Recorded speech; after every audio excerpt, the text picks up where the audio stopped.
नमस्ते मामा जी।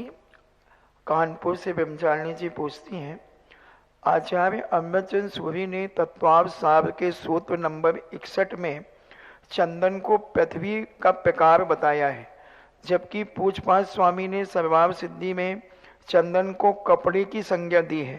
तो इन दोनों में सत्य क्या हो सकता है? चंदन शब्द जो है, पूज्यपाद स्वामी ने जो चंदनादि शब्द का प्रयोग किया है वो कुप्प के लिए किया है। कुप्प यानी किराना, फुटकर। चंदनादि का अर्थ होता था फुटकर, श्रृंगार आदि की सामग्रियां, सुगंधित आदि सामग्रियां। और जहाँ पृथ्वी शब्द का प्रयोग किया है चंदन का, तो पृथ्वी के 21 नामों में 26 या 21 नामों में 36 नाम आए नाममाला के अंदर, उसमें कहीं भी चंदन शब्द का प्रयोग नहीं किया। आप पृथु शब्द से कठिन या मोटा लेते हैं, सार भाग लेते हैं, तो चंदन को पृथ्वी में कैसे गर्भित करेंगे? ये तो ना तो व्युत्पत्ति अर्थ बन रहा है, रूढ़ अर्थ भी नहीं बन रहा है, और कहीं शून्य में भी नहीं आया। अब दो विद्वान यहाँ बैठे हैं, मैं इन्हीं को कहता हूँ कि पृथ्वी का अर्थ चंदन कैसे निकालोगे? पृथ्वी का अर्थ चंदन किस ग्रंथ में आया? तत्वाव सार में, अमृतचंद सूरी ग्रंथ में। तो किस प्रसंग में आया?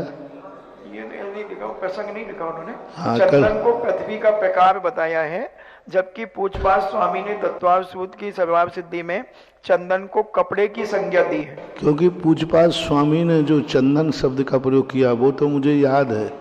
कुप्प यानी वो आए ना, धन धान दासी 10 प्रकार के परिग्रह, उनमें एक कुप्प शब्द आया है। कुप्प का अर्थ कपड़ा भी होता है, कुप्प का अर्थ किराना भी होता है।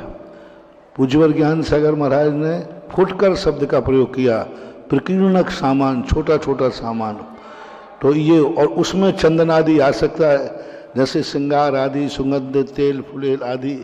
ये चंदन शब्द सुगंध के अर्थ में भी प्रयोग किया जाता है, चंदन। तो ये, लेकिन पृथ्वी का अर्थ चंदन है, ये तत्वार सार ने कैसे लिया? व्युत्पत्ति तो बनेगी नहीं।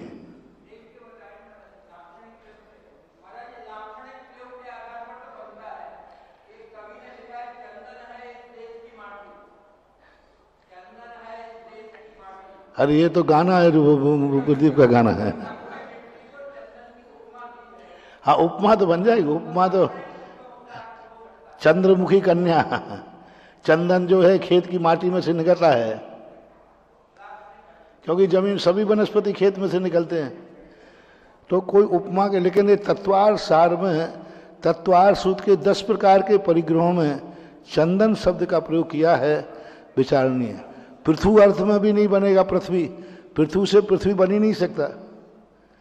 पृथु शब्द हो, पृथ्वी आने मोटा, सार, काठिन, कठिन के अर्थ में, सार के अर्थ में। क्योंकि चंदन जो है बाहर से सुगंधित नहीं होता कभी भी, चंदन होता है अंदर सुगंधित। जहाँ वो गावा होता है, गावा, तो वहाँ पर जाकर सुगंध होती है, ऊपर के छिलके में सुगंध की स्थिति नहीं बनती है। तो इस प्रकार के काठिन्य के अर्थ में, स्थूल के अर्थ में कोई लिया हो, लेकिन ये शब्द रूढ़ अर्थ या प्रचलित अर्थ नहीं है, ऐसा मानना चाहिए।